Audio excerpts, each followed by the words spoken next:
आज हम बात करने वाले हैं साल 2026 की सबसे चर्चित पीरियड ड्रामा फिल्मों में से एक बंटवारा 1947 की।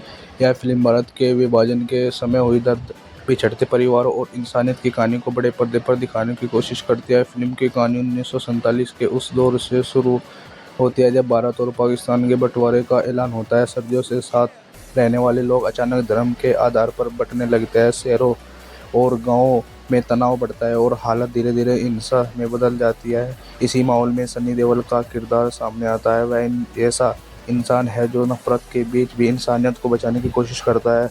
उसका मकसद लोगों की जान बचाना है और परिवारों को सुरक्षित जगह पहुंचाना है। फिल्म में प्रेरी जिंटा का किरदार भी बेहद अहम है। वह मुश्किल हालात में भी उम्मीद नहीं छोड़ती और अपने परिवार को बचाने के लिए हर संभव प्रयास करती है। शबाना आजमी अपने दमदार अभिनय से कहानी को भावनात्मक गहराई देती है।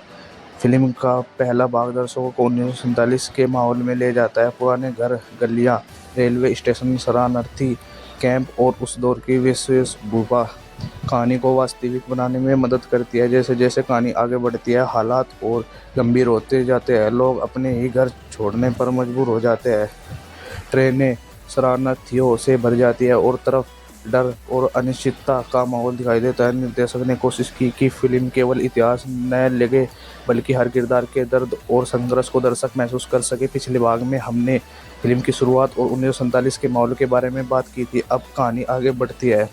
देश के बंटवारे की घोषणा के बाद हालात तेजी से बिगड़ने लगते हैं। जिन मोहल्लों में लोग वर्षों के साथ रहते थे वहीं अब डर और अविश्वास का माहौल बन जाता है। लोग अपने घर छोड़कर सुरक्षित जगहों की तलाश में निकल पड़ते हैं। सनी देओल का किरदार ऐसे समय में कई परिवारों की मदद करता है। वह लोगों को हिंसा से बचाने और सुरक्षित स्थान तक पहुंचाने की कोशिश करता है। फिल्म में कई भावनात्मक दृश्य है जहां परिवार एक दूसरे से बिछड़ जाते हैं और उन्हें यह भी नहीं पता होता कि वह फिर कभी मिल पाएंगे या नहीं।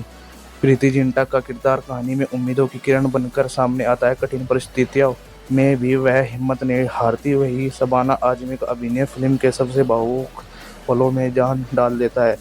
फिल्म की सबसे बड़ी ताकत इसका वातावरण है। पुराने शहर, रेलवे स्टेशन, शरणार्थी शिविर और उस दौर के सेट दर्शकों को 1947 के समय में ले जाने की कोशिश करते हैं। बैकग्राउंड म्यूजिक भी कई दृश्यों को और प्रभावशाली बनाता है।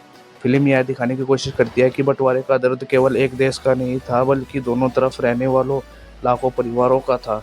नफरत के बीच भी कुछ लोग ऐसे थे जिन्होंने इंसानियत को सबसे ऊपर रखा। निर्देशन की बात करें तो कहानी धीरे धीरे आगे बढ़ती है और हर मुख्य किरदार को अपनी बात कहने का मौका मिलता है। फिल्म केवल घटनाओं पर नहीं बल्कि उन घटनाओं से प्रभावित लोगों की भावनाओं पर भी ध्यान देती है। अगर आपको ऐतिहासिक पर आधारित भावनात्मक फिल्में पसंद है तो यह फिल्म आपको जरूर आकर्षित कर सकते हैं। अब बात करते हैं फिल्म के अंतिम हिस्से और ओवरऑल रिव्यू की।